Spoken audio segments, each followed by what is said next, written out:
रियासत तेलंगाना के आज़मीन हज के काफिलों की रवानगी का सिलसिला जारी।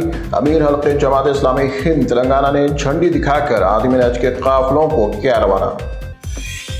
हल्के पार्लियामेंट हैदराबाद और सिकंदराबाद को लेकर पुराना शहर के बाज़ इलाकों के राय दहिंदों में उलझन।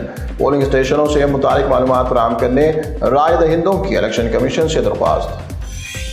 बीजेपी के मुतनाज़ा लीडर नवनीत राणा के रिमार्क्स पर सदर मजलिस का सख्त रद्द-ए-अमल। सदर मजलिस बैरिस्टर असदुद्दीन ओवैसी ने कहा कि 15 सेकेंड मांग रहे हैं तो 1 घंटा ले लो।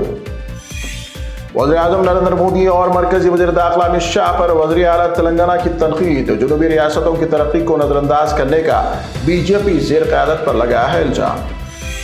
अदानी और अंबानी के तबसरे पर कांग्रेस लीडर राहुल गांधी का सख्त रद्द-ए-अमल। पीएम मोदी के तबसरे पर राहुल गांधी ने उठाया सवाल, कहा कि वज़ीर-ए-आज़म नरेंद्र मोदी है खायफ। भारत राष्ट्र समिति और भारतीय जनता पार्टी के दरमियान दरपर्दा मफाहमत का इल्जाम। लोकसभा इंतखाबात में 14 से 17 सीटों पर कामयाबी हासिल करने Congress deputy chief minister Mallu Bhatti Vikramarka का दावा। कृष्णा डिस्ट्रिक्ट में गाड़ियों की चेकिंग के दौरान 8 करोड़ रुपए नकद रकम बरामद। इंतखाबात के पेश नजर हुक्काम की कार्रवाई में शिद्दत।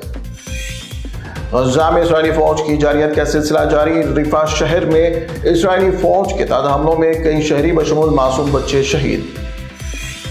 आज़मीन हज के पहले काफिले की मदीना मुनव्वरा एयरपोर्ट पर आमद। मदीना एयरपोर्ट पर हैदराबाद के आज़मीन हज का हुक्काम की जानिब से वालिहाना इस्तकबाल।